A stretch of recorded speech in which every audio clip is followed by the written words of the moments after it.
નમસ્કાર, જય શ્રી કૃષ્ણ. હું નાય આશીષ, ગુજરાત અક્ષા ફર્ટિલાઇઝર કંપની વાંકાનેરમાંથી. તો ખેડૂત મિત્રો, આજે આપણે ફાર્મરની મુલાકાત કરવા માટે આવ્યા છીએ. તમે પાછળ જે પાક જોઈ શકો છો કારેલીનો પાક છે. અને ફાર્મર ભાઈ આપણી ગુજરાત કક્ષાની કિસાન સાથી કીટ જે 50 કિલોની કીટ આવે છે વાપરી હતી. તો એના ઉપર આપણે ચર્ચા કરીશું, પણ પહેલા આમનું નામ નંબર જાણી અને પછી કીટની ચર્ચા કરીએ. કાકા, તમારું નામ આખું? નામ કિરણજી કાળાજી, અને ગામ? ગામ મૂળવા, તાલુકો? તાલુકો કડી, જિલ્લો મહેસાણા. ઓકે. અને એક મોબાઈલ શાંતિથી બોલો. મોબાઈલ 89 80 68 68 76. બરાબર. હવે આપણે કાકા ગુજરાત અક્ષા કંપનીની 50 કિલો વાળી કીટ તમે કારેલામાં વાપરી હતી, બરાબર? એ કારેલામાં કીટ વાપરી નહોતી, એ ટાઈમે કારેલીની પરિસ્થિતિ શું હતી અને વાપર્યા પછી કારેલીમાં શું ફેરફાર લાગ્યા તમે કહેજો. વાપર્યા પહેલા ખરાબ પરિસ્થિતિ હતી, પીળી થઈ ગઈ હતી. બરાબર. અને વાપર્યા પછી ફાયરિંગ, લીલી ફૂટ બૂટ આવક વાવક બધું સરસ આવી ગયું, કમ્પ્લીટ. બરાબર. એટલે ટૂંકમાં તમે વાપરી નથી ને વાપર્યા પછી કારેલીમાં તો ગ્રીનરી સારી, જે બગાડ હતો એ બધો જતો રહ્યો.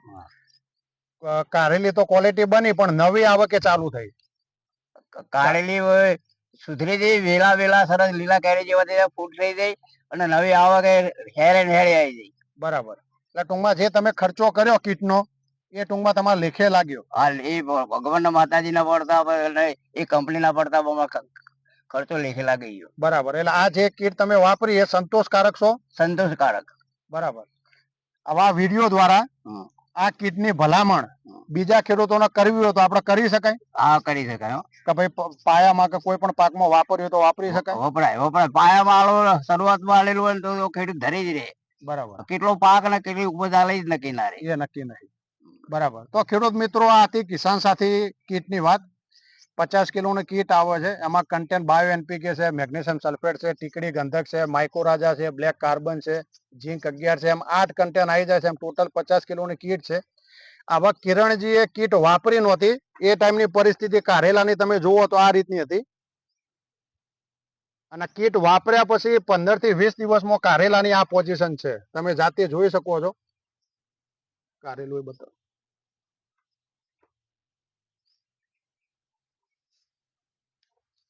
ટૂંકમાં કોઈ પણ પાકમાં તમે કિસાન સાથી કીટ પાયામાં પણ આપી શકો છો. બીજા પાક માનો કે ભાઈ કપાસ હોય તો એમાં પાળા ચઢાવતી વખત તમે આપી શકો છો. તો હું દરેક ફાર્મરના વિડીયો દ્વારા ભલામણ કરવા માંગુ છું કે ભાઈ ગુજરાત કક્ષાની કિસાન સાથી કીટ પાયામાં, પાળા ચઢાવવામાં, કપાસમાં વાપરો, કોઈ પણ પાક હોય તો એમાં તમે વાપરી શકો છો. તો કાકા, જય શ્રી કૃષ્ણ, રામ રામ.